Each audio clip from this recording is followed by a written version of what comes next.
It's time to join your host, Jean-Francois Gemme, founder of List Building Anonymous, the 12-step program for building a profitable online business and the only podcast which delivers A to Z strategies from the online trenches and experts straight to you. Hi, my name is Jean-Francois and I'm a list builder. I want to welcome you to today's episode where we'll go over the step 8 of the 12 steps program for building a profitable list. This 8th step is we made a list describing our target audience, and today we have a very special guest, someone that was with us just 2 weeks ago, so I'm very glad that we can have him once again today. It's the king of podcasting, and it's really the number one person to have on the show today to talk about this step.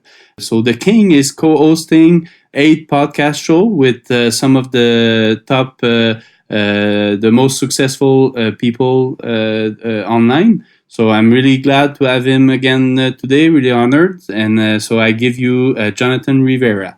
Hi, I'm Jonathan Rivera, and I am a list builder. Great to have you. So the about the target audience, the first thing I want to pick your brain on is the audience avatar. The audience avatar.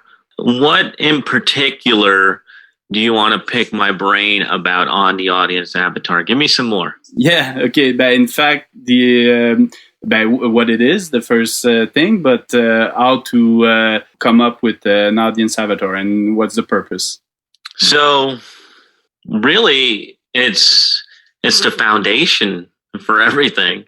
And I didn't really know this in the beginning, and so I spent a lot of years scrambling around trying to figure out what I was doing online. And even with my business here at the Podcast Factory, the first thing I started out with when I started this business was building an avatar. And basically the avatar, it's a funny word, but it's that ideal customer, ideal client, that ideal person that you can help solve their problems and get them the results they're looking for and give them the breakthroughs they want.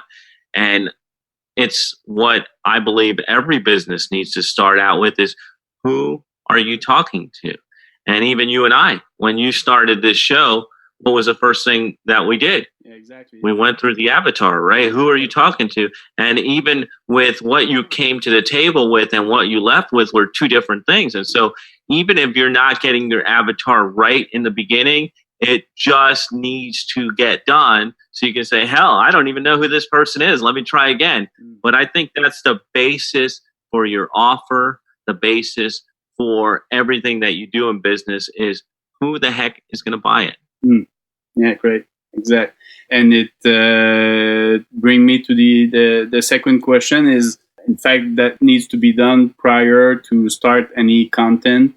Like you said, to know to who you're going to be talking, or eventually even who will buy what you want to put out there. So it's in fact being able to get the content in front of the right audience. I think one of the big mistakes that people make is they get into business and they're focused on what they do. They're focused on their solution.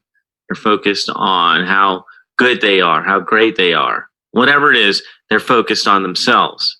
And by starting with the avatar, the person that is your ideal client, you think about their problems. You think about their needs, their wants, their desires. And if you can put yourself into that mindset where you're thinking about them, what they want and what they need. A friend of mine, I don't know if you follow him, Ben Settle, he's a world leader in email copywriting training or education, something like that. I don't know what he bills himself these days, but he told me once that you can never go wrong by being in their world. And so there is the people that are listening, the people that you're connecting with. If you're in their world and experiencing their problems with them and living where they live, you'll never go wrong because you understand where they're coming from. And that's one of the reasons why we we do everything that we do with the avatar. You start with the avatar, then you build out the content to match them. You build out the packaging to match them, because everything's about attracting your avatar, your ideal client, to you. Great. About the avatar, in your opinion, how specific does the description needs to be?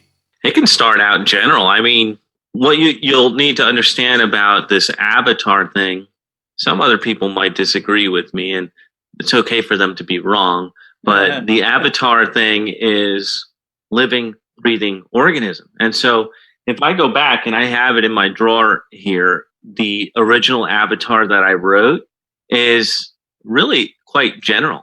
It's just some of the things that I knew of the people that I liked working with. And then I imagined some of the other stuff, like maybe they're like this, maybe their life is like this.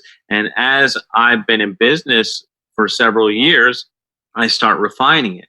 Oh, well, before it used to be that they made $10K a month, and now it's that they need to be doing at least $300,000 a year. I didn't know that when I started. So I figured out what worked, what didn't, and kept fine-tuning my avatar. And look, every time I work with a new consultant, when I work with a new group or anything like that for my personal business, my avatar pops out, and then we start refining it more. It's like, this doesn't match this, and we refine it. So it's a living, breathing organism, and it will change, but you got to start with something. Start with what you know, start with what you imagine, and then continue refining it as you get more details. Yeah.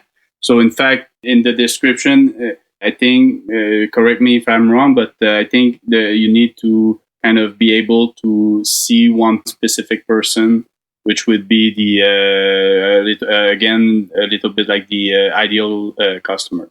Yeah, absolutely. You're talking to one person, and that's what makes a lot of people's marketing and offers fall flat, is that they're just too broad, too wide, too open, and they're trying to include everybody because they don't want anybody to be turned off. And in fact, you're better off by turning off a bunch of the wrong people than you are allowing them to come into your world, because you can't help them. And they're just going to be pains in your butt. So, I mean, you gotta definitely be speaking to one person. And that's why we draw out the avatar. We give it a name. We try to identify with it. But just like we do, like you and I, we're entrepreneurs. We're constantly striving for growth, and we change as we get older. I'm not the same person I was 10 years ago. Your avatar is going to be the same way. It's going to adapt. It's going to grow. It's going to change. Great stuff.